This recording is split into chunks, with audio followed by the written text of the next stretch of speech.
Twinkle, twinkle, little star, how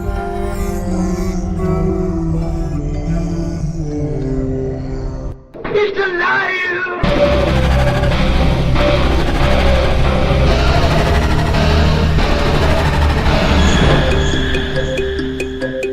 Welcome to where the weird ones are. Every time I speak, I want the truth to come out. Powerful figures in Hollywood as well as powerful politicians who are in fact not human. They're reptiles or they're lizards or perhaps extraterrestrials.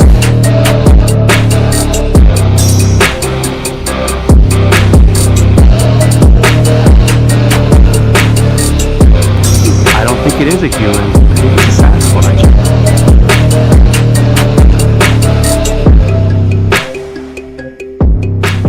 Go ahead and run. Run home and cry to mama.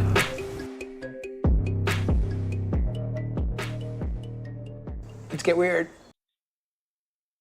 What's up, you fucking weirdos? Welcome to another episode of Where the Weird Ones Are. My name is Kevin, but you probably already knew that. And if you did not, you fucking do now. Today's episode is with a good friend of mine. His name's Chris Holm. He is the host of Conspire, a Theory. Um, it's basically a podcast that's pretty similar to mine. Um, Chris has a plethora of encounters. His first appearance on the podcast is a long time ago now. Um, so yeah, I mean, he's been on the show a couple times, at least 2 times. I know he was a part of a Conspiracy Tuesday. He had his own episode, and he comes back today, and we discuss, light beings, dark beings, entities, whatever you want to fucking call them. It's basically a theory episode, opinionated on what could be lurking in the fucking shadows. What is the paranormal realm? What is there parallel universes? Can we cross alternating timelines and shit like that? Yeah, I mean, he tells us some stories, some encounters from his brother, an encounter from his mother. Um, yeah, and he refreshifies our memory on his encounter with the Quantum Rednecks, which are his sleep paralysis demons. Is what he saw, which is pretty unique to him. I don't think I've ever heard the story from anybody else before, so it's interesting. It's very interesting. So, I don't know. I really enjoyed this episode, man. I was sick during it, and it still was a lot of fun. I'm not the type of I'm not the type of person that when I get sick, I'm like, oh my god, I can't do anything. Some everybody and stop what they're doing and do shit for me. No, I still am the same person. I'm just miserable. But quick shout out to the sponsor, Flavors of the Forest. Raw garlic dust. Go get you some. You're not going to find anything better. I promise you. If you like the taste of garlic, you're going to like this shit. It also comes in spicy garlic. They have garlics infused with lion's mane and ginger. Dude, you're sleeping on it if you ain't getting it. You are sleeping on it if you ain't getting it. Head on over to flavorsforest.com and get yourself some today because the shit you're buying at the store isn't even half as good. I promise. I promise. Again, that's flavorsforest.com. Go get yourself some bottles. You can also follow them on Instagram at Flavors Forest. Nelson and Matt, Amazing dudes, love them to death. Can't wait to get the opportunity to see them again. Um, I met Nelson at Encounter Quest last April. Unfortunately, Encounter Quest is not renewing. Is not running again for 2025, but they are expecting a return in 2026. Let's see if we get there first. The world could end tomorrow. Who the fuck knows? But unfortunately, yeah, Encounter Quest in North Carolina will not be in 2025. And that's just the way it is.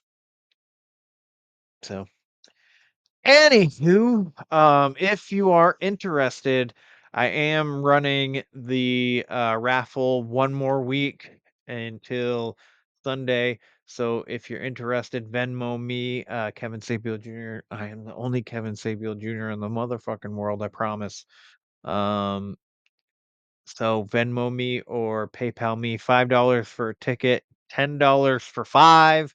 You can get first place gets hoodie, t-shirt, protein powder, coffee, hot sauce, all 4 hot sauces, and I'm even throwing in one of these garlic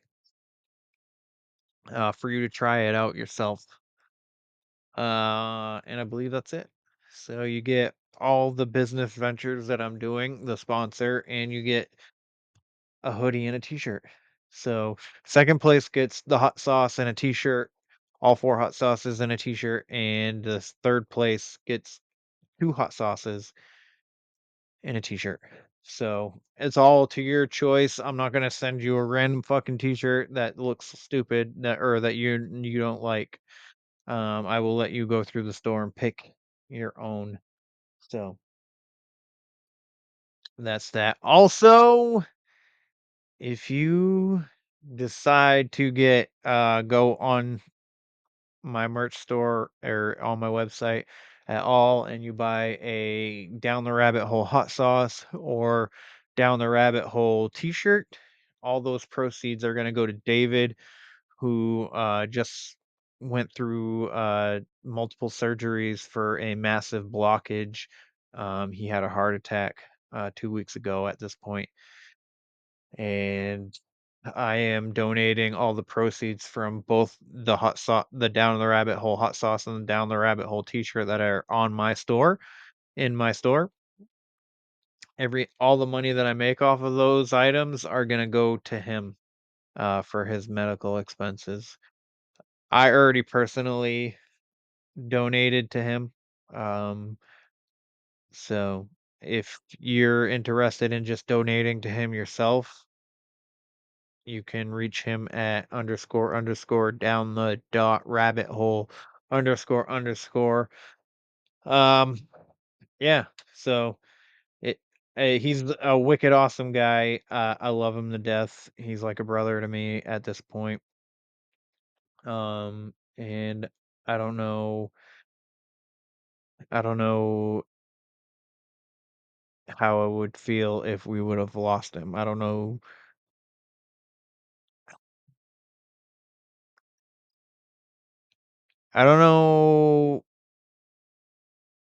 if I'd be able to really carry on, you know? I mean, I would be able to. It might take I would just it would you know what I mean? When you lose somebody, and I've never met the guy in person, and he's already extremely important to me.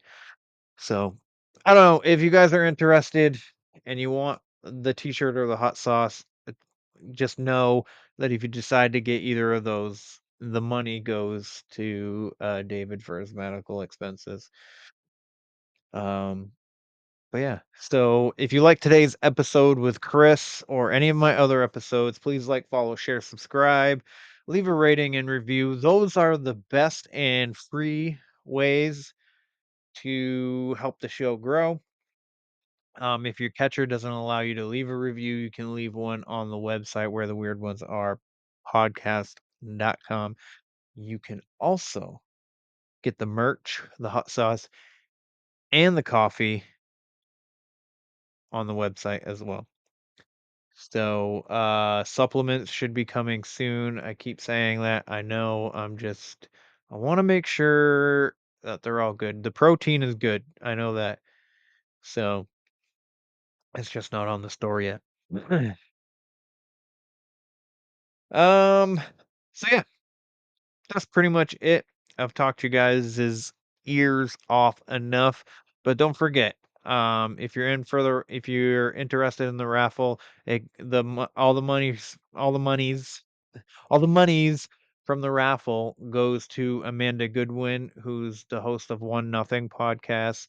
She's struggling down there in Florida. She lost her car. So we're just trying to help her raise some money for her to get a new one so she can continue working and continue doing her podcast, which she loves so much. Her jobs literally depend on her car. So, yeah. Anywho, yeah. So 305 Paranormal, they found a car for like 2 grand for her. So we're trying to get to that 2 grand at least, I guess. So right now I've raised $55 for her. So if you want to try and win some shit, cool. And if you don't win, just know that your money is going to a good cause to help a good person, because she is a good person and I love her very much. And she doesn't know that I'm doing this. So I would prefer to keep it that way. Although I've announced it on social medias and stuff, I just don't think she's seen it. Because she would have acknowledged it. She would have acknowledged it if she had. But anyways, again, I'm fucking talking way too fucking much. So let's get into this with Chris. Phenomenal episode. Really enjoyed this discussion, and I look forward to more. All right, let's get into it. They're coming to get you, Barbara.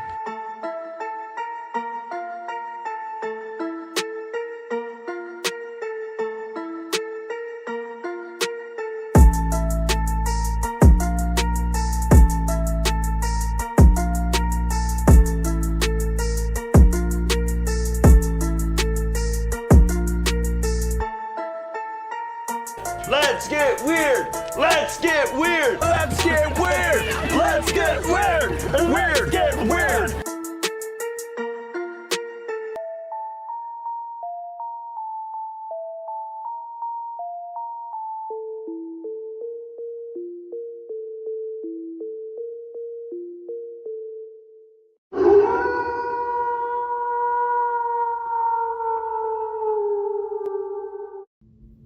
What's up, my fellow weirdos? This is Jen and Mondo from 305 Paranormal. And you're listening to Kevin from Where the Weird Ones Are. If you like what you hear, like, comment, sub, and share to hear more. Peace.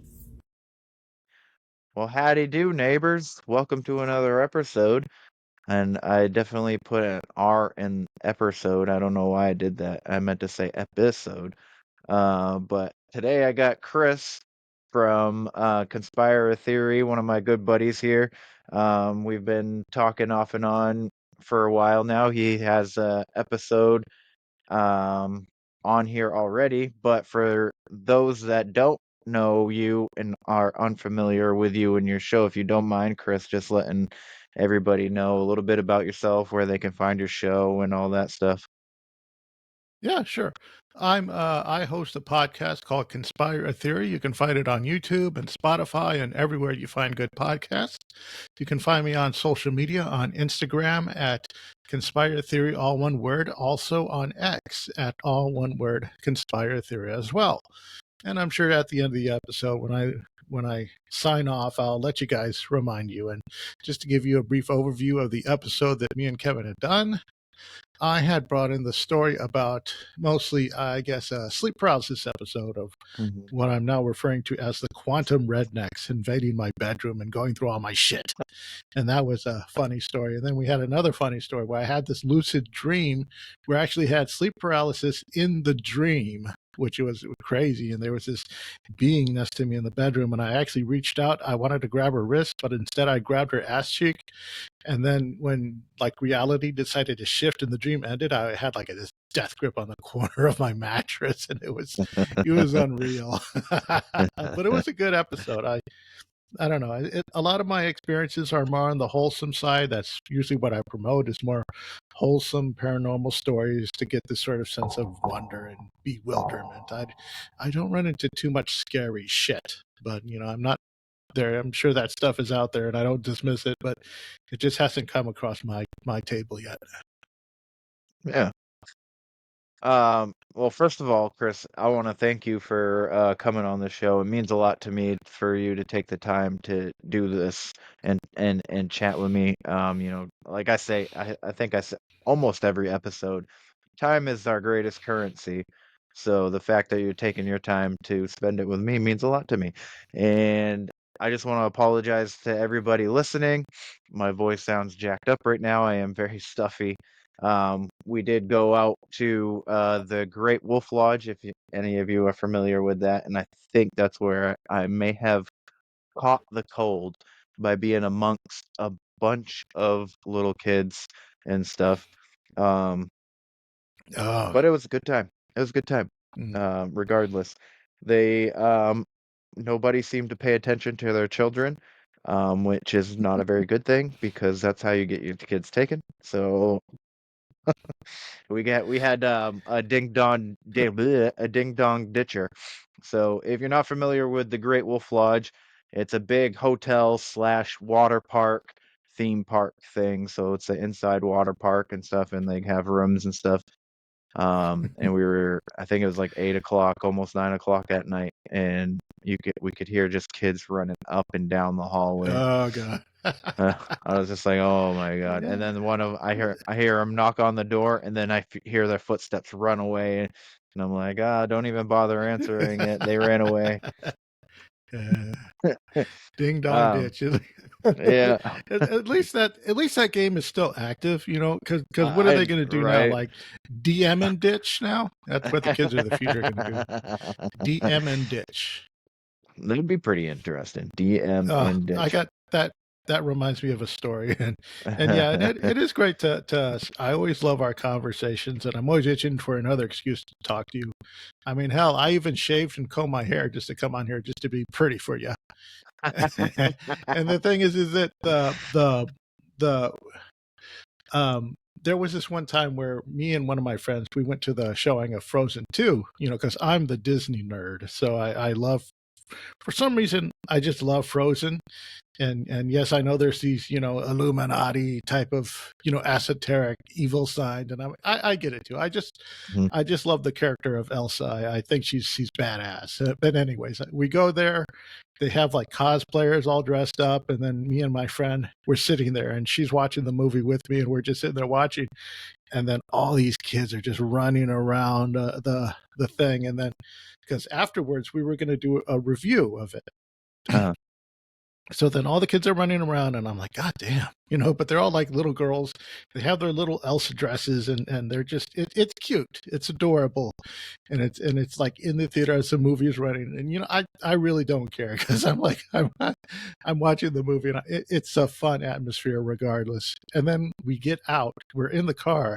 I have my portable, MP3 recorder with me. I plug in the mics, and we're just setting up in the parking lot just right out of the movie because we want to talk about it so badly, because like it's just our thing that we share. It's like me and her, we're like UFOs and Disney shit. We're all about that. So we start talking about it. And then I can feel this scratch in my throat. I was like, oh no, those kids got us sick. And then I had to actually call in the next day or two because I got like this really bad cold or fever or flu, whatever the fuck it was. It took me out. And I'm like, oh. So yeah, I feel your pain. I totally get it. Yeah, I hate getting sick, but it's bound to happen from time to time. You catch a cold here and there. You can't avoid it forever. So I think the sore throat is what, like, I don't mind being stuffy and stuff like that and having a headache. It's when my throat is sore that it fucking pisses me off. But like because I can't. It's harder for me to sleep. But anywho, so I've been hearing you making your rounds. Actually, you've been on a lot of podcasts recently. Um, you were on. Who did I just hear you on with? You were on Let's Get Freaky a couple weeks ago, I Mm-hmm. think. And then you And were then it was on Natasha's podcast as well recently. mhm. And I want to say And there was then another one. Cryptid Creeps and Conspiracy, and I think it was an episode of Cryptid Warfare. Also, I got a chance to talk to Drewski. That Oh, was a lot of nice. fun. Yeah, I love Drew. He's an awesome dude. Uh, yeah. So, man, I'm really excited to talk to you. So, we're gonna talk about you have a story about a ghost. Is it a ghost cat or a shadow cat? Is that what you said? I figured tonight's theme will be light and dark, beings of light and dark. And I guess we'll go ahead and start with the Shadow Cats one. Now, you know about shadow people, right? The outlines of it, and sometimes they're like very distinct outlines. Yeah. And then I guess sometimes they're just like a blur of darkness, or like a void of darkness. Well, in this story, my brother was driving to work. He was driving to the office, and there's this cross section that you have to pass. And since this was probably like 2-3 a.m. in the morning, or it was either obscenely late or obscenely early, whatever it is that you choose. And as he went to the stop sign, and then there was this, he saw what he thought was a cat crossing the street. And then he took a closer look, and it wasn't a cat at all. It was just this void of darkness, and it had these two beady little eyes.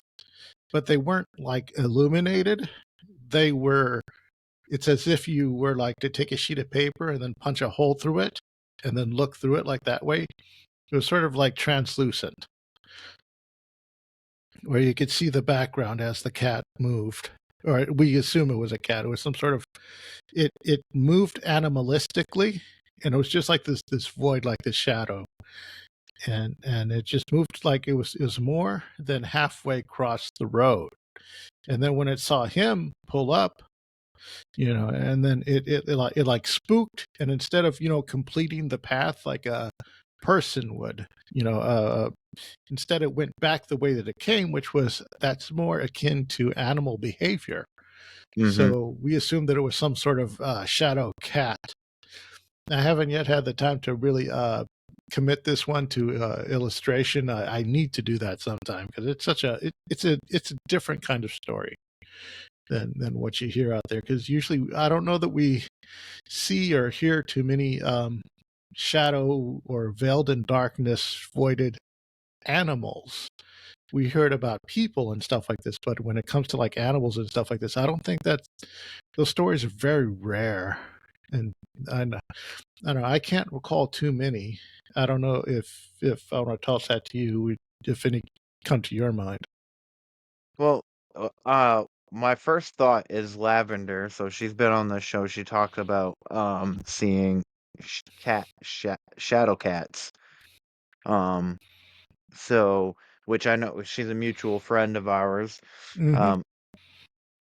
So I've spoken to her recently. Yeah. Does your brother recall like size wise? Are we talking domestic cat or like cougar size? I think at the time he detailed that it was mostly just the size of like a small house cat. Okay. Just like a regular cat. So it was probably like, I don't know if it was just a ball of darkness, but I guess he said it seemed more like elongated, like it had like a body. Yeah. And I don't know if it had like a little tail coming up or something like that, or if it was like, because it definitely wasn't like a cutout. It was more like an absence of light walking across the, scampering across the stuff. I don't know if he detailed if it had feet or anything. but it was, it was like a void of darkness, like but it didn't have a distinct outline of shape, like I'm sure like you've experienced, where you saw a distinct outline. And I have a similar experience where I did see a ghost with like a specific outline, but this one, it didn't have that. So it was sort of something, it was something else. I don't know, I guess maybe the cat was invisible and it was just its shadow or some shit like that. I don't know. Like That's a probably, Glimmer Man kind of thing. Yeah, like that. Something along those lines.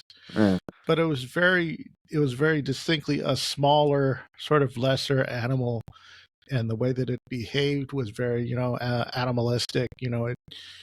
Even though that's just the only setting that we saw. Is it, because like a person, if they're crossing the street and then a car comes up to stop sign, they'll put a little pep in their step and continue crossing the street. But an animal like a raccoon or a cat or some type of animal, they don't do that. They go back the way that they came. They just shoot right back the direction that they came, rather than continuing sometimes. And most of the time, I don't know. That's just, I guess it's just a predator response or something that they they take the safest route, and that would be the route that they know, type of thing. Right. I think I've only seen one shadow figure that I could tell what it was. You know what I mean? Like, I've seen shadow people my entire life, but I could only tell that they were people. Like, they were outlines of a person, but not any like specific details until this house, which, I mean, the listeners have heard the story several times, but it was a voluptuous woman, something that I would find attractive, very, big hips, chesty, long flowing hair and stuff like that. And she was she was walking like she was C3PO, which was the weirdest fucking thing.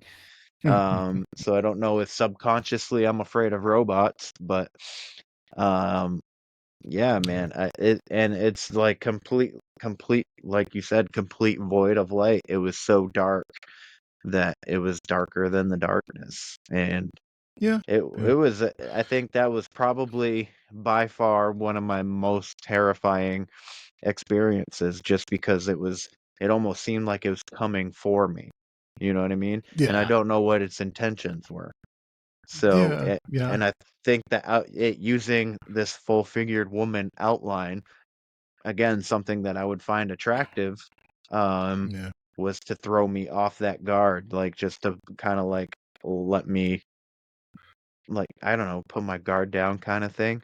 And I almost wonder if that's what, like, like a shadow cat would kind of be like, for some reason, take your attention off of something to look at it, but I don't know. So, like, again, like Lavender, I don't know if she's told you the stories of her shadow cats, but they used to like sit. I think one of them used to sit at the foot of her bed, if I remember correctly, and just kind of like sit there and stare at her, and she just felt like darkness, like not evil, not necessarily evil, but not good either. You know what I mean?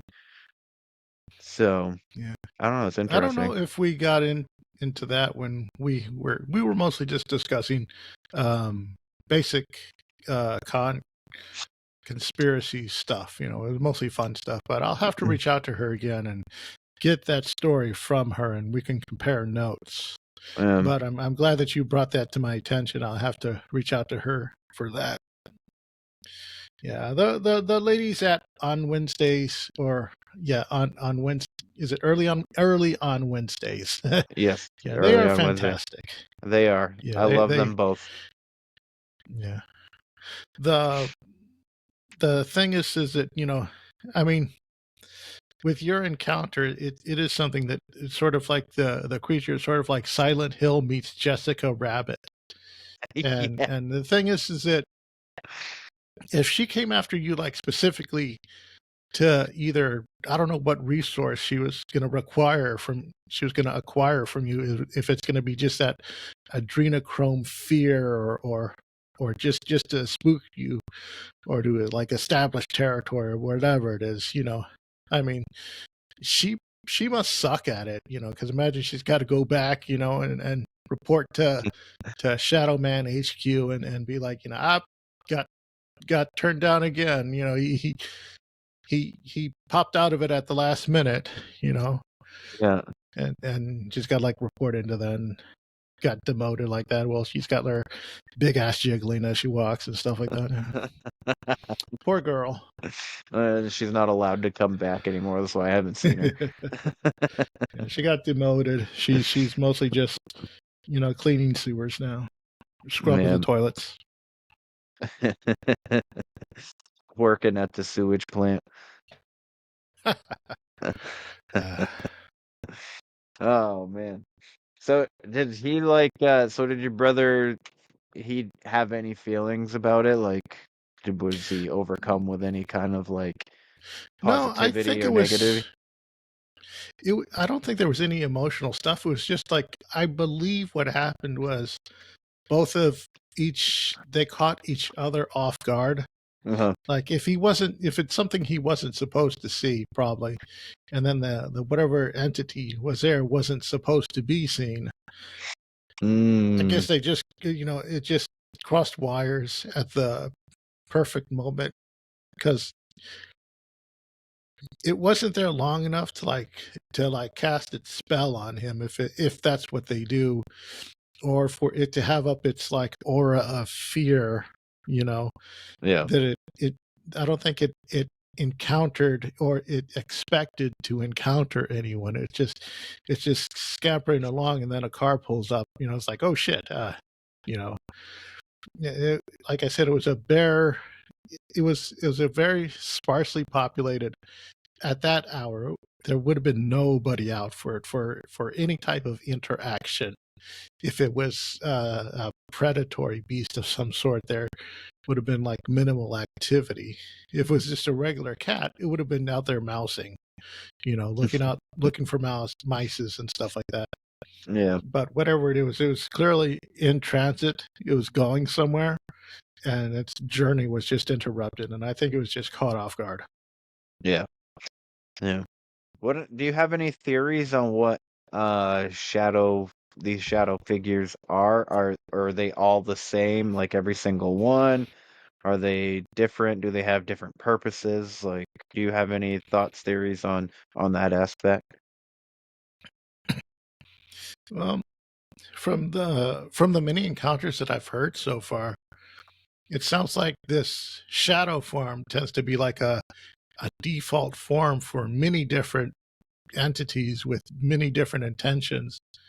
Because like in your instance, you saw a shadow figure, and I guess its intent was to assault and scare you. You were clearly targeted by something with predatory intent. And I had like another similar, like not quite base for base translation like yours, but I had an encounter with a shadow creature or shadow entity in my apartment, where I call it this like a temporary haunting, where I first moved in, and for the first 6 months you get that, new house jitters, or whatever it is, where you're getting used to a new place. And then I get in there, and then down the hallway, I see glimpses of what looks like a little girl, the silhouette of a little girl. And her hair is up, like it's underwater, like it's wavy. Like it's either like underwater or it's like snakes wavy. Wow.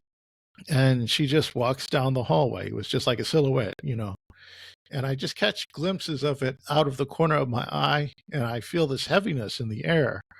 And I feel presenteeism, which is where, there were these studies where people would put on the God helmet, it would stimulate parts of their brains, and they would feel a presence in the room with them.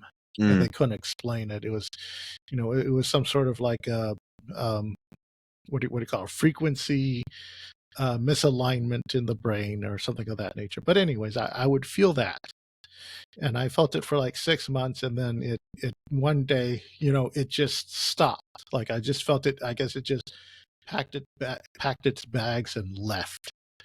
And when that happened, I really didn't quite, know what to make of it. It was sort of like, it was just like, it was like a not exactly a one and done. It happened for like a period of, I would say, about 6 months that I was, getting used to the place. And then, it just eventually faded out. I figured it was either some sort of transitionary spirit. I guess that's what I would attribute it to. But what was in my hallway and what was in like the door frame of your bedroom when it came into you, I think it's very clearly that they weren't the same thing. I wouldn't consider them the same thing. Yet they both had similar properties, and that their silhouette was very clearly outlined in the sort of like ultimate matte black color. Mm-hmm. And so I think that whatever the form is, it's like a default form for like a bunch of things can adopt this type of form and utilize it. So as far as if it's just one thing, I don't think that's the case. I think it's like multiple culprits. They just happen to shop at the same shadow outlet. That's a good analogy or metaphor. I like that. Yeah, no, I definitely think so too. I agree with you on that because, like I said, I've seen countless shadow figures. Never once was afraid of it. Well, I mean, when I was a kid, I was afraid of them because I was a kid. Yeah. But they never did anything. And I was seeing them here in this house in the hallway, which actually I haven't seen anything in quite some time now in this house, ever since I've had JJ Rose remote view to my house. Ever since she's been here, there hasn't been anything going on, which I'm super grateful for. But even those shadow figures, I just see them hanging out, and I'd be like, if I told them to leave, they'd leave. But most of the time, I didn't even say anything because they weren't doing anything. They were just literally standing there or sitting there somewhere in a corner. And then that one that came into my room, and I almost like I get the sense from that one that it used the shadow figure form because it knew that it didn't scare me anymore. So like for some and to choose that figure as well. So using both of those things, I feel like it was meant to make me more familiar and I don't know, not to unsettle me right away, but the way that it moved, it's almost like it tried so hard to get me to be comfortable, but yet it failed the minute it started moving. You know what I mean, kind of thing. So I Yeah, definitely don't. I can get that. Yeah, I don't think that it was a true shadow figure, regardless. Yeah. Whenever it comes to like creatures of darkness, there's other the lore is countless because it's such a popular it's just such a popular aesthetic for whatever is out there to adopt. I mean, you've heard like the countless stories of the black shuck, the snarly yow, and all these types of creatures that are the hellhounds and the dogs that envelop themselves in darkness and stuff like this. And to know that there's like other stuff out there that's taking on a similar aesthetic in that form. It's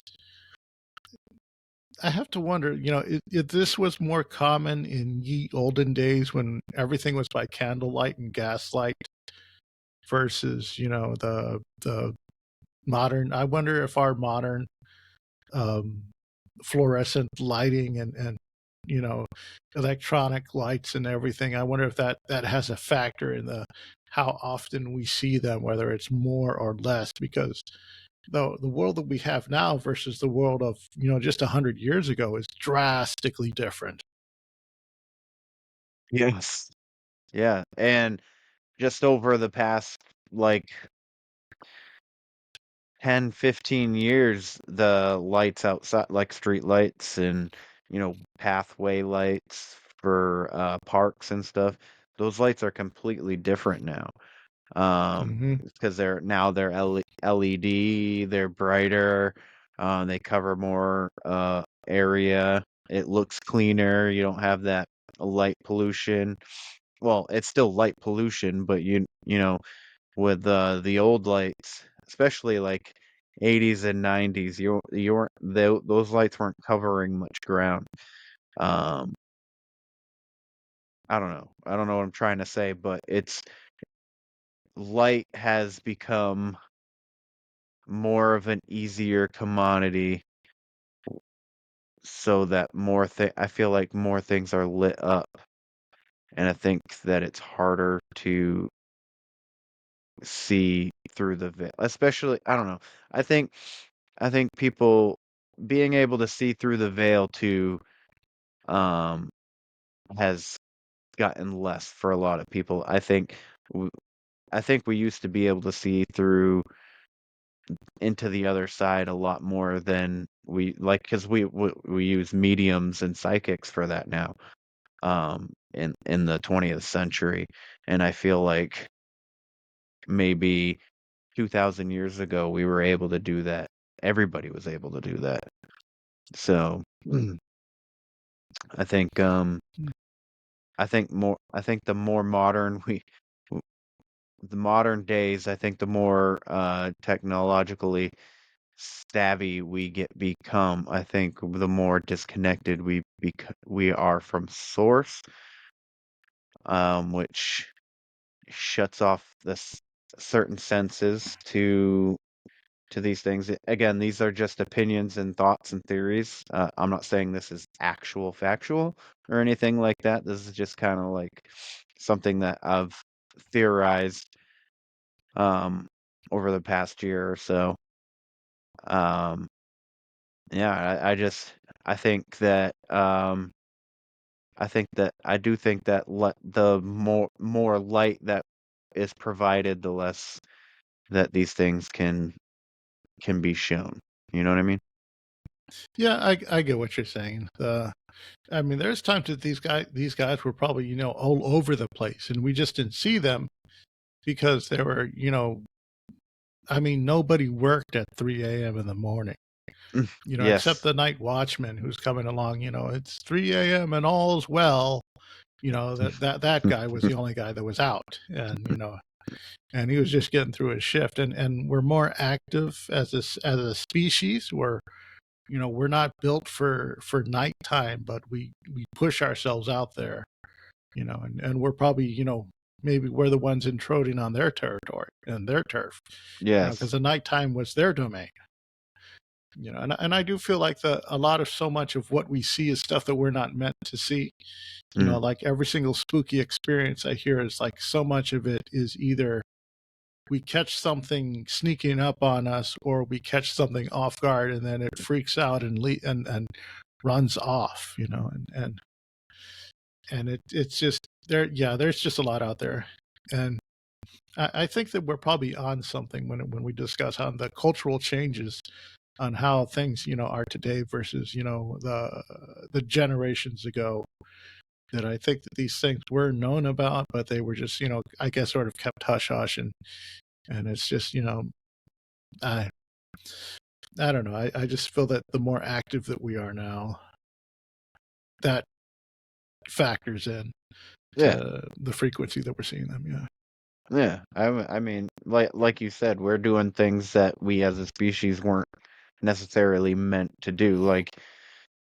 We're like you said, more active at night. We fly. We're not supposed to fly.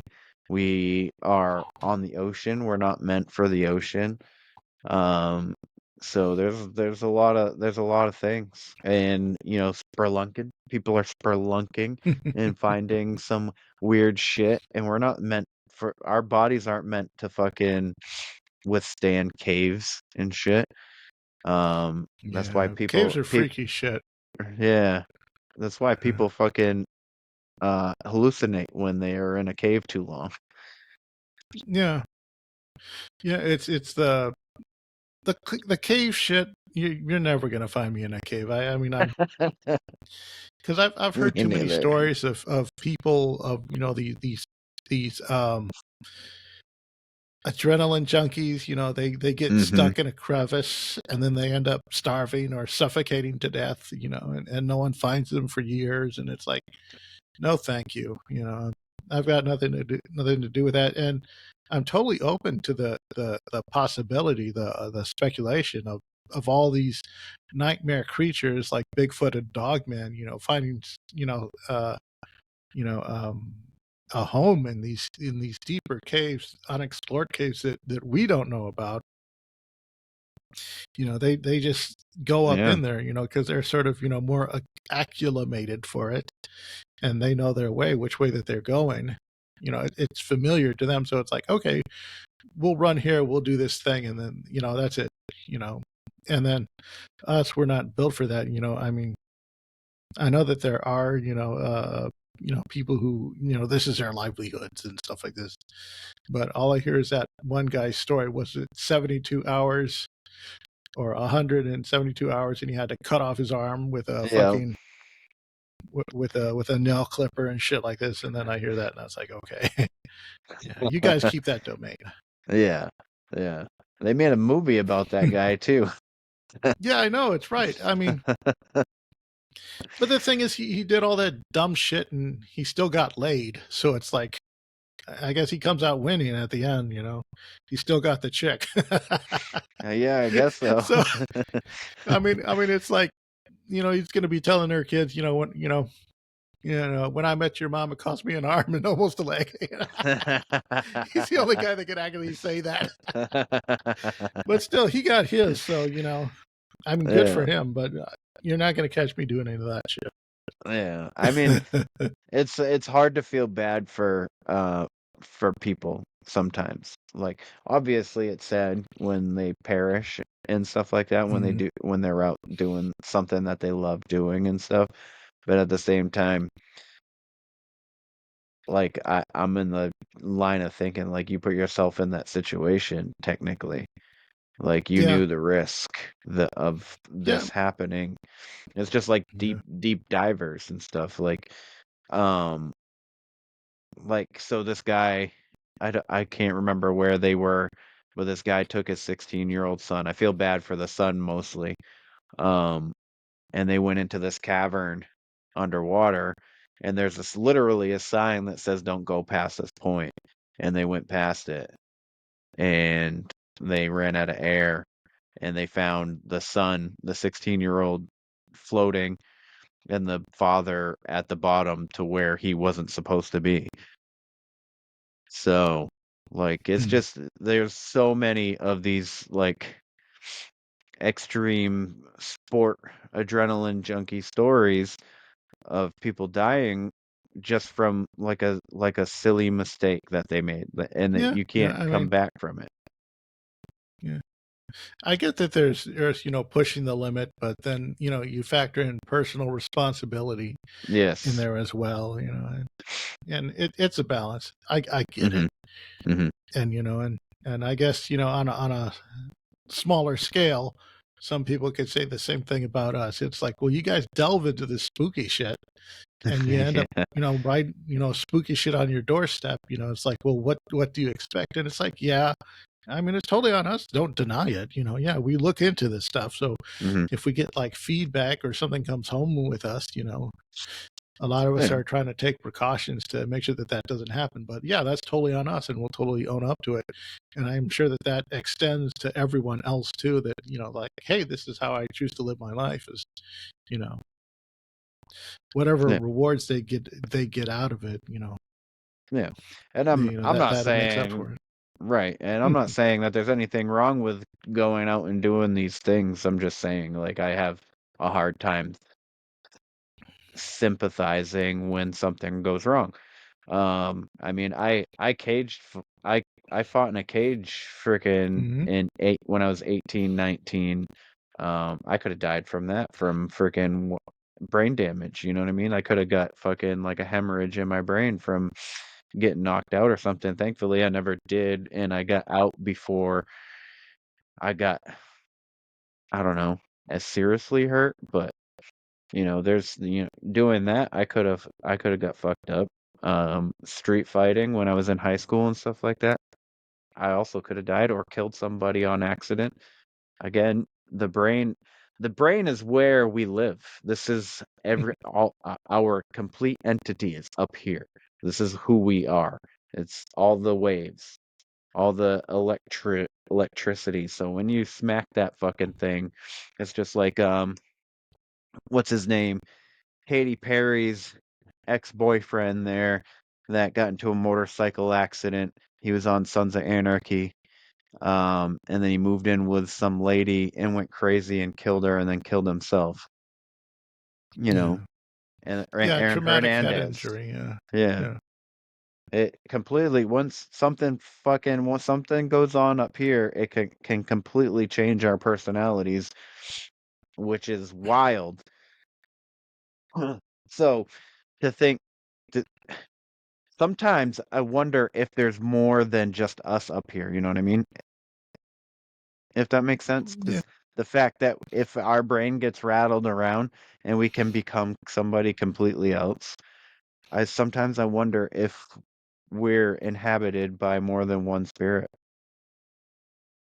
Yeah, I'm sure that there's got to be some sort of collective unconscious and something of that. I do think there's something like that out there. I don't know how to best describe it, but Yeah. the information is somehow out there in a sort of cloud-like uh, thing. Like, I mean, when people deal with demons and shit like this, a lot of them, they'll bring up that information, this delicate information that only that person can know, and it's like, well, where is that information stored for the entity to use that to then try to trick people with? It's like the information is out there somewhere, whether it's like locked in our DNA or there's some sort of ethereal akashic records that everyone can tap into or something like that. I don't know, that those go into like the grander, more spiritual stuff like this, that I think until this time we can only speculate. I don't know that we have the means to really look into it or even how to understand it. And I'm a bit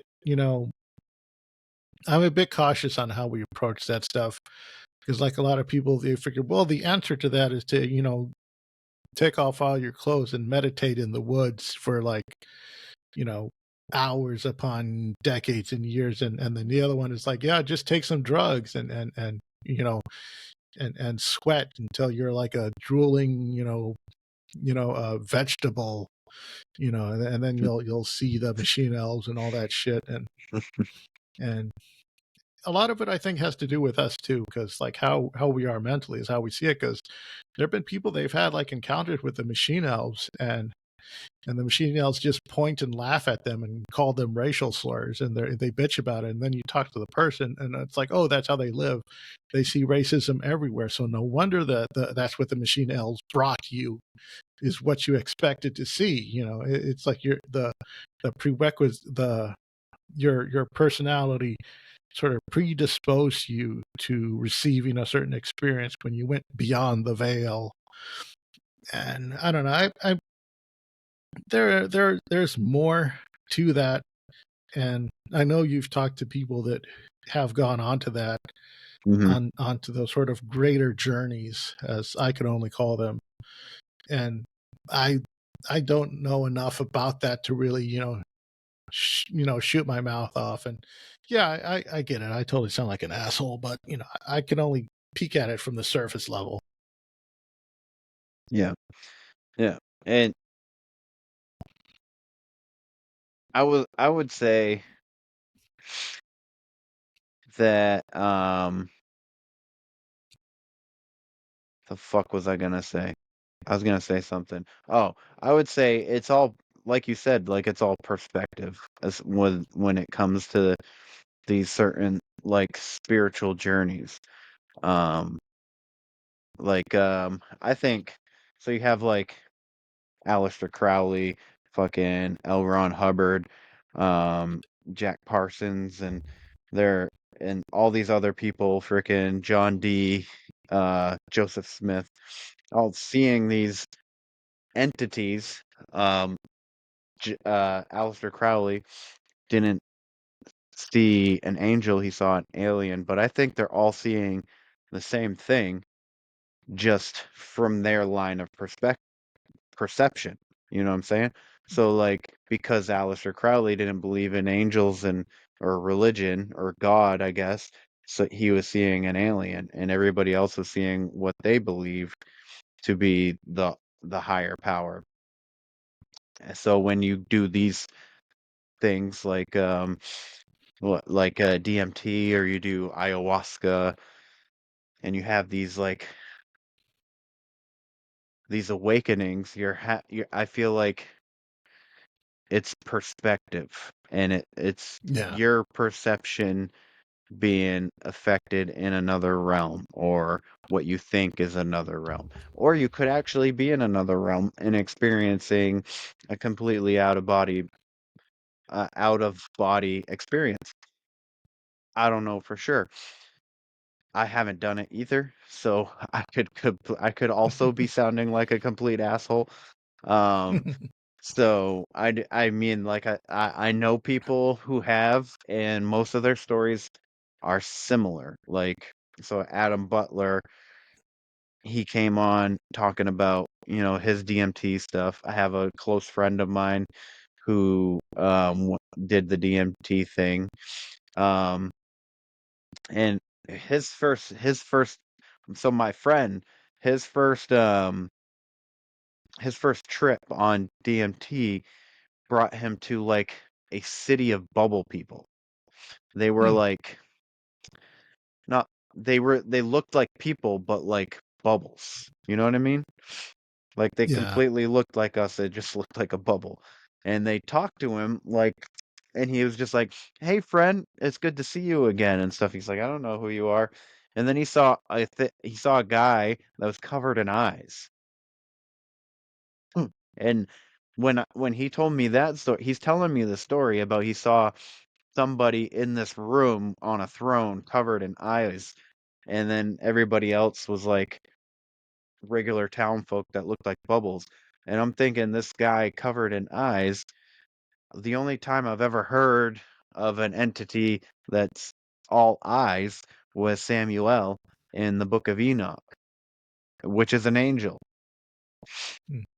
And a lot of people have stories about him actually being a demon, becoming ends up being a fallen angel and becoming a demon. So did he go to, if this is true, and if I'm just throwing fucking rocks into into the ocean, could could he have gone to hell? Is this what hell looks like, and is like trying to make you be like, oh, it's okay. Everything's gonna be all right, and then it's not, or something. I don't know. It's Hmm. again, it's all perspective, and Yeah. your perception is what makes up the world around you. Yeah. So Yeah. yeah, and like you were talking about too, with Hmm. anybody who is perpetuating racism, that's what they're gonna see on these things, in these realms. If they're doom and gloom when they trip, they're gonna see doom and gloom. Hmm. So, um, yeah, I don't know where I'm Yeah. necessarily going with that, but again, Yeah. perception is Well, reality, I let me guess. just pick up the ball then. Just toss it to me.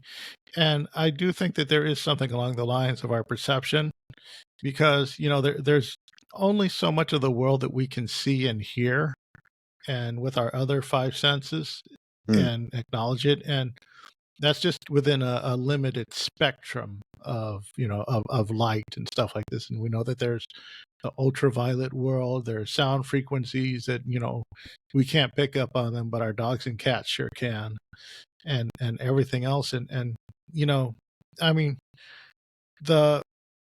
how we interpret, how we interpret sight is, also, interesting in that we're seeing what we're seeing isn't like really what we're seeing. We're seeing how our brain interprets electric signals of light bouncing off of cones and within our corneas and stuff like that, and then that is then, you know, interpreted by the an area in our brain to then give us that what we see as quote unquote visual data.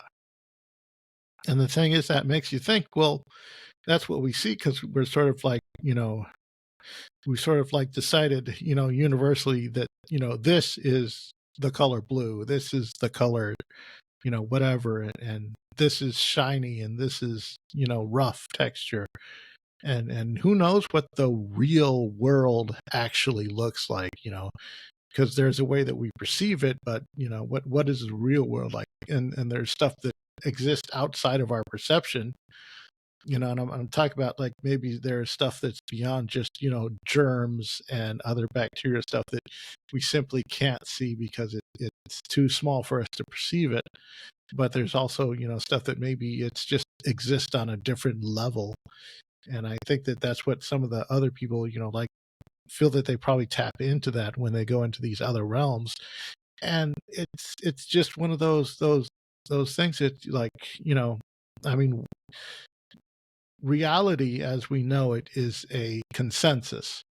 And as we know through, the recent, government lockdowns and stuff like this, consensus can change and even be manipulated for political purpose, to serve an agenda, or financial stuff. So it's like, I don't know what I'm getting at. Like the real now is determined by all of us agreeing, that hey, this ball in this room is the color red. That's the consensus that upon we judge reality. Mm-hmm. Yet we're still doing the stuff where, I mean, scientifically, we're judging like whether or not something is real or capable by whether or not we can put it in a box, and test it on repeatable, repeated duplicate experimentation, and because of that, a lot of the spooky shit isn't real. Yet for some reason, a lot of people, at least once or twice in their life, experience some sort of spooky something or rather. Yeah. So I do believe that there is some sort of spooky something other, but just because we can't, put it in a box, I don't know, just doesn't it's more mystery out there, and I don't know that everyone is really, coming into it with the best intent. Yeah. I don't know what to make of it, so I guess we just keep asking questions. Yeah. And I think that's the best thing that we can do is to continuously be asking questions. I mean, and there's people out there that don't believe in the paranormal, but yet they get scared by a ghost story or a ghost movie. You know what I mean? But you know, it's weird to me these for people to have experiences and then people to make you feel like you didn't experience it or that they don't believe you in some kind of form or whatever. That has always been interesting to me. Now, I will say there's been people that have told me stories that I don't necessarily believe, and it's usually just the way that they tell me the story.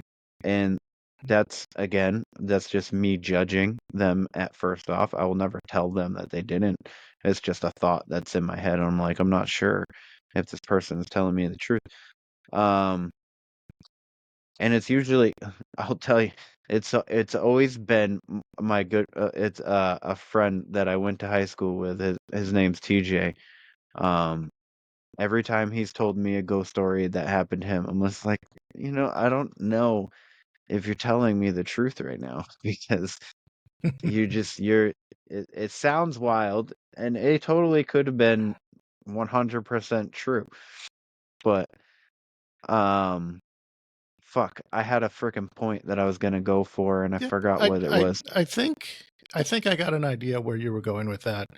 What you're talking about is the cynicism of skepticism that, leaves a bad impression on people, and none of us want to be quote unquote those people Yeah. because they're just so, because it's just they ruin the party, Yeah. They Yes. bring down the vibe. Right. And I get that, and in that I am in an agreement with, although, yeah, I do respect the skeptical nature. I do respect critical thinking, and I'm at a point too where I accept, most people's stories as simply stories. I accept them as an account. Mm-hmm. And, and when I question the account, again, I'm not questioning them, I'm questioning the experience. And I try to make that, clear that in my, I don't want to come off cynical, but I try to, maintain a level of skepticism, but not to shut stuff down, but to be more open-minded where I'm not, saying that they're wrong, that I believe they saw what they believe they say they saw. I think that's what the conclusion they've reached up to. My distrust doesn't lie in them. My distrust lies in the phenomenon itself. I don't believe that it openly represents itself as truthfully as we do. Like, as we were talking earlier on this episode, we've had various encounters with shadow or creatures and entities that are all clearly not the same thing. They have different intent. They have different motivations. Mm-hmm. From our experience that we can detail from our experience. I mean, they haven't directly told us, because they don't stick around. But the overall point is that I think there's nothing wrong with questioning the phenomenon itself, and to take people, like, yeah, you say that happened.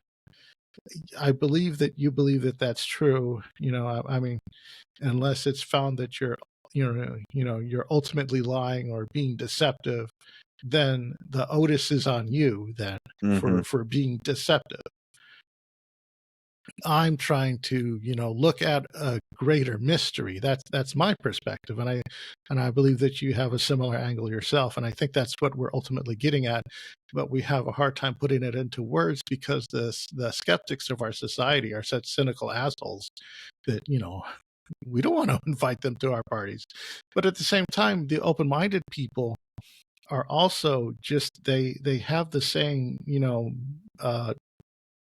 problem as well, where they try to gatekeep, the sort of exclusivity to spooky shit by simply saying, well, it's not happening for you, or because you're not open-minded enough. And it's just sort of this, I have something special you don't. I have this special, ray gun, and you can't see it because you're dumb type of thing. It's that childish mentality that, and it's no different than being a hardened, cynical skeptic. And I do think that there's more to it. And I understand that you and me, we're trying to be better about that, Yes. and let people tell their stories, but at the same time acknowledging that there's a lot of I guess grifters out there and stuff. And I don't know. I'm trying to not step on my soapbox, because we both have our soapboxes. You have your mental health soapbox where you're very adamant and passionate about that, whereas my soapbox is toxic community. That's the one that I step on and I beat it into the ground. And I'm pretty sure that when you and me enter a room, it's going to be like, oh shit, Kevin's going to talk about mental health. Oh fuck, Chris is going to talk about toxic communities. Goddamn. And it's like, sorry guys, but that's just I'm trying to avoid that. But it's just, yeah, I guess if you have any thoughts that you want to finish that, and then before that, I guess we'll wrap up with, I got one story of a being of light that I think we'll end with, and I think that would be a good way to wrap it up. Yeah. Yeah. So, yeah, I'll just wrap this little thing up with this little bow here real quick. Hmm.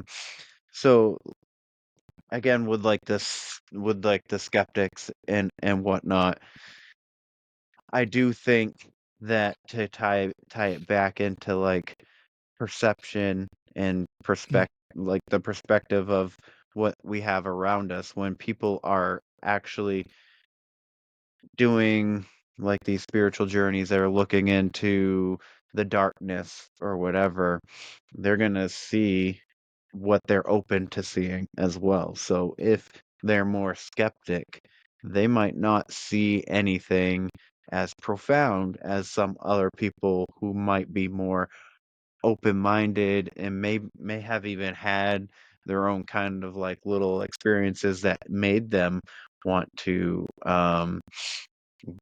delve into this stuff. So I think again that kind of plays into the what you see is what you perceive is what you see aspect of that whole part of the conversation.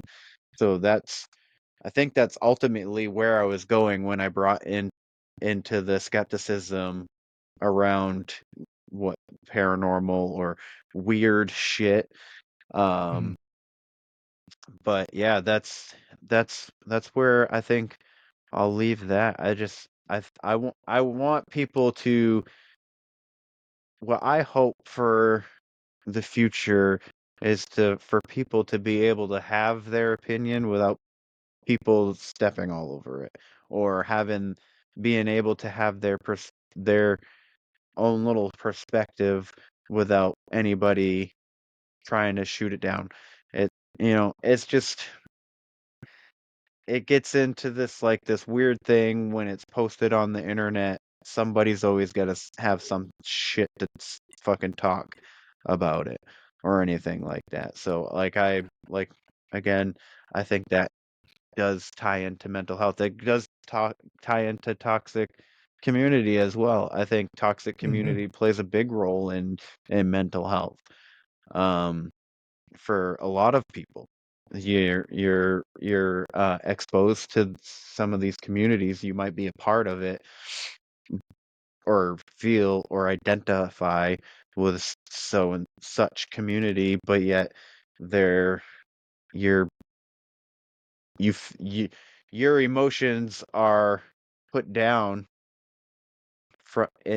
within this community, or like you said, gatekeeping and stuff like that can Yeah. can take a toll. So that's where I'm gonna Yeah. leave that. Yeah. Yeah. I could get where, like a lot of us within our own communities, we want to set up like a safe space so that way people Hmm. feel comfortable sharing with us. But we at the same time by doing that we can't stop passerbys from doing that. So I guess it and that's why some people are reluctant to share their stories and usually wait until the end of their lives to do that when they won't suffer social repercussions from it. Yeah, But it's I like mean, I'm yeah. sorry, real quick. I don't know if I think I may have talked about this story, but this guy, he was an older gentleman. It was the 1950s up here in Maine. He was a hunter, outdoorsman, survivalist, and everything. But he told this story one time and never told it again. And we don't even have his name. We just know the kind of guy he was. That's it. So it was early 1950s. He had just fueled up his truck at the gas station, and it was nighttime. Um, I believe he just came in from the woods and stuff like that, and he wanted to make sure that he had all of his supplies for the next day. So he starts driving down the road after fueling up his truck, and his truck just completely shuts off. So he gets out and he's looking around his truck. He pops the hood and stuff. He gets under his truck to see if there's any leaking, and he kind of like he he stands up from being underneath his truck, and he looks probably 10 feet down the road. There's a goat man standing in the middle of the road, but he had like the human torso and the goat legs, and he still had horns, but everything else was human. And he just smiled at him, and then walked into the woods. And he was also wearing a flannel shirt. And then he just smiled and then walked off into the woods. And then the one guy, of those. he got kind of like creeped out, and he jumped in his truck and just was like trying to start his car real quick, being like, come on. And then it just started out of nowhere, and he was able to drive home. He told the story one time only, never wrote a book about it, never wanted his name to be associated with the story, and that's where it has been left. Yeah. So yeah, those one-offs. I mean, I love them, and it's like, what the fuck? yeah. Yeah. Yeah. Oh man. So I just felt really compelled when you started talking when you were saying that to tell that story real quick. Yeah, I don't know that's if a I've good one. ever said it on my podcast, but I know I've told that story on another one. That's interesting. Yeah. So I guess we'll go ahead and wrap up with, because we've been talking darkness. Mhm. And well, but what about the light? If there's a yin, there's got to be a yang, type of thing. Well, I have one story of a being of light. This one it happened to my mother. At the time, I was 4 years old, and I think my brother was, he was older than me. And at that age, when the kids are young, you can squeeze them into one room. You can squeeze them into one bedroom. So we were in one bedroom in our home. And our home is like a 3-bedroom house, and there's like it has one of those L-shaped hallways. And my mom, she gets up, she wants to get a drink of water. It's the middle of the night. I have no idea when this is, and she walks down the hallway. She's like half asleep, half tired. Just, and then she looks up to see that in the hallway outside of our bedroom is this being of light that's looking into our bedroom. It looks like as she could best describe it, it's just a figure. And I think it's the legs from the knees down are like transparent, where it's fading off. And it's just full light. It's white light, emanating from it. And she like jumps, she jerks from the jump scare effect of seeing this thing suddenly. It's something that's clearly not supposed to be there. So of course she jumps, and the moment she jumps, it disappears. And then afterwards, talking to her, well, she's long passed since, but that's one of the most profound stories. And growing up, whenever spooky shit would happen in the home, my mom would, she'd explain it away. She'd rationalize it to us as it's our guardian angels. So of course that being, she told us, was our guardian angel checking up on us. Because and as far as looking back at that now, from everything that I've learned about shadow people and other creatures, and I don't hear that much about beings of light, all that much. The stories are out there. Usually these creatures of light are like, they're either they're made up of electricity, or they're like in the forest, or something like the will-o-wisp and stuff like that, of that nature. It's something else entirely, but this was in our home, and I really don't know what to make of that experience. I don't know. It's that's just all I have of the story, and I don't have anything more, and I really can't get anything more of it. It's just it's just like a mystery type of thing. So I do have to wonder, was that, an angel, or some people talk about how ghosts may not be ghosts, that ghosts may be, people traveling through time. So if I was to take that perspective, then was it my mother, life reviewing and checking in on the kids, when we were young, and I guess when we were asleep, when we were manageable. Is that her checking in, and she walked in on her own ghost? I offer that speculation, and I think that's cute. But it's just, I don't know what to do with it. It's something. It's just, it's something. It's one of these things Yeah. where there's not really, I don't know where to put it. It's not a shadow person. It's like the shadow person inverse. Yeah. And as far as any feeling, she didn't feel doom and gloom, but at the same time, she didn't feel like, oh, this is clearly a cherub from heaven or something of that nature. She just, that's what she attributed it to it after the experience, because it was so quick that, that there was really, it wasn't fast enough for her to, you know, to bell up any type of emotion other than fight or flight and just react. So I don't know what are your thoughts? What do you think? I like the theory that it was your mom, like life reviewing. I like that. That again, like, because we don't know what a shadow person is. So a Mhm. light person, it almost seems like evil, good, kind of thing. But Yeah. again, like I've never gotten an evil sense out of a shadow figure um in my life other than other than that lady. That was the only time I've ever been scared of like deathly like they're gonna hurt me kind of scare. So I maybe so like you said, a lot of people speculate that that shadow figures are just people from the future or something, and they're crossing the veil, and they're kind of might be even seeing us in the same way, kind of way. That is a theory that's going on out there as well. But for a light being, I don't.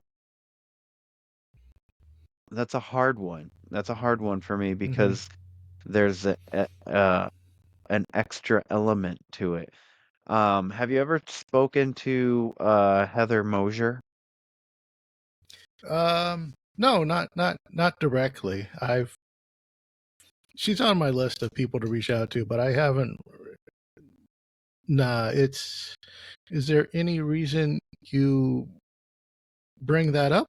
Yeah, so she did she was doing a paranormal investigation somewhere. I want to say it was a jail, but I could be incorrect. But it was her and a small team.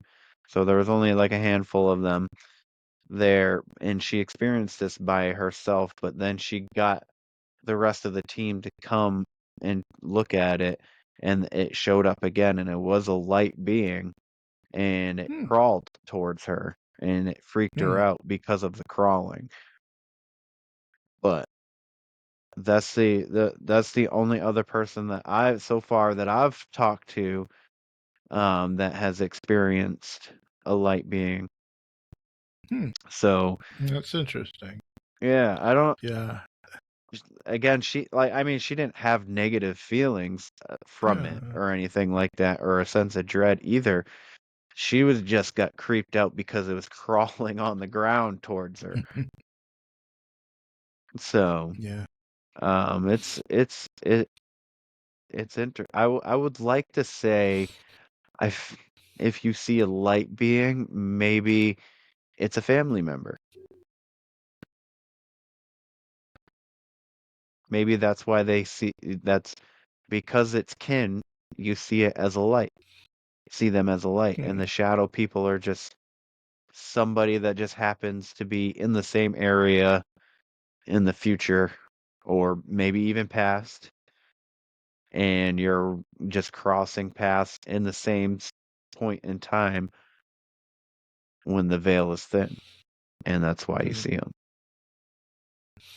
And it's Yeah. the same thing for the light beings, except maybe it's a relative or a loved one of some kind, something like that. Yeah. Maybe, possibly, I don't know.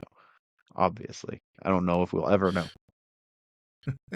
Yeah, it's one of those things. Also, I don't know what to make of it. I mean, I've heard of other people having experiences with light beings, and they're all within their unique contexts. But within the context, I rarely ever hear something that's very close one to one. Mm-hmm. And that's what I'm interested in, is the can I find something that I can relate to give me a better understanding. And so far that hasn't happened yet. But I'll definitely reach out to Heather Mosier. I'm Yeah, you familiar should. with her. Okay. I've heard her on other various shows, and we probably have a lot of mutual friends, so it shouldn't be that big a deal. But I'll definitely reach out to her and share my story and see if she's got anything to say about it. I'm sure a lot of the stuff that I've talked about it in one form or another from a lot of the mutuals that we speak to have ended up on her desk. So she's probably like, "Oh, another one from this guy. Okay, all right." I have to put this one right next to the was it the Quantum Rednecks? Yeah, Quantum Redneck guy. That's a good The guy story that too. groped the guy that groped uh, a sleep paralysis demon. He goosed the sleep he goosed an SPD. Okay, that guy. You just wanted to feel her curves. Yeah, no, seriously, I was going for her wrist because I wanted to grab something, because I felt like in the moment I was aware, and I was like, if I grab onto her, this will be the greatest scientific finding of all time. I'll win a Nobel Peace Prize or some shit. I don't know, some grandiose. I was having clearly grandeur going through my veins, and I reached out, and I guess I grabbed her ass cheek instead, because it was, I mean, it was soft, until it turned into the mattress. Mattress. Yeah. That's funny. That's funny. That's a good story. I like the Quantum Redneck one too. And I love your drawings, your cartoons of them. That makes me laugh every time I see them. But are you still working on that comic book that you were talking to me about? Yeah, I've got some of the pages laid out. I've got it all spaced out. I've got done a lot of lettering and shit like that, and I'll be, now that I'm on vacation, I can finally have some time to dedicate to do some drawing on it. And now that the family festivities are done, I've got like a whole weekend to just pour into it, and I finally get all my ducks in a row, and it's I can't wait. I'm this first one. It's going to, of course, be the hardest one to do. Right. But hopefully, since then, I could then reach out to other people. There's like a lot of other people whose stories that I would like to reach out to if this one works out well.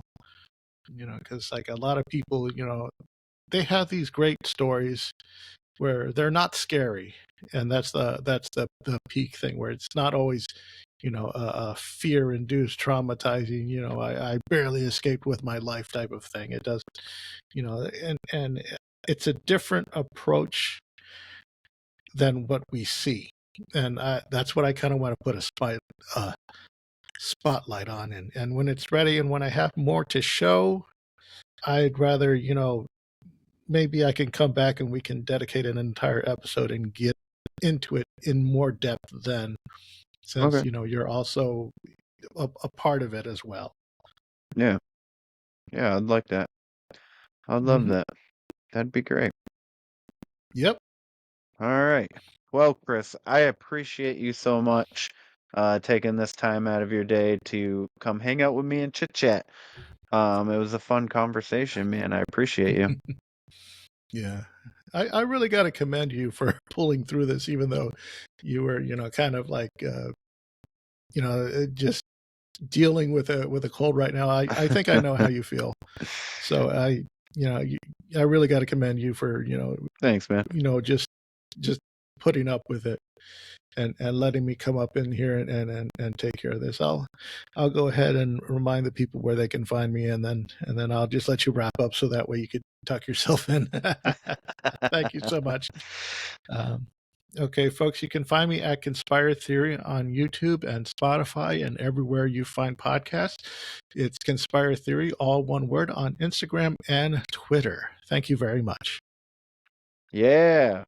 All right, guys, that is the show. Again, Chris, thank you so much for doing this with me. It means a lot. But please like, follow, share, subscribe if you feel like doing so. Leave a rating and review if you also feel like doing that as well. If your catcher doesn't allow you to leave a review, you can leave one on the website where the weird ones are, podcast.com. If you feel like talking shit there, you can do that as well. I don't mind. Also, you can get merch, hot sauce, and coffee on the website. You can also get supplements, but not yet. So I guess in the near future, you should be able to get supplements. So I'm teaming up with a supplement company to make my own brand of supplements. Same as the coffee. Obviously, the hot sauce I make myself here in my house. So, anyways, that's that that's the kit and caboodle on that. So, every Sunday morning, 9 a.m. Eastern, 8 a.m. Central, you can catch me at Weird Java in the morning with my good buddy David. We go live on YouTube, but you can always catch the episode after it's been aired. So again, Chris, thank you for doing this with me. This was a lot of fun. Everybody, you know the drill. Question everything and stay weird. This concludes our broadcast day. Click.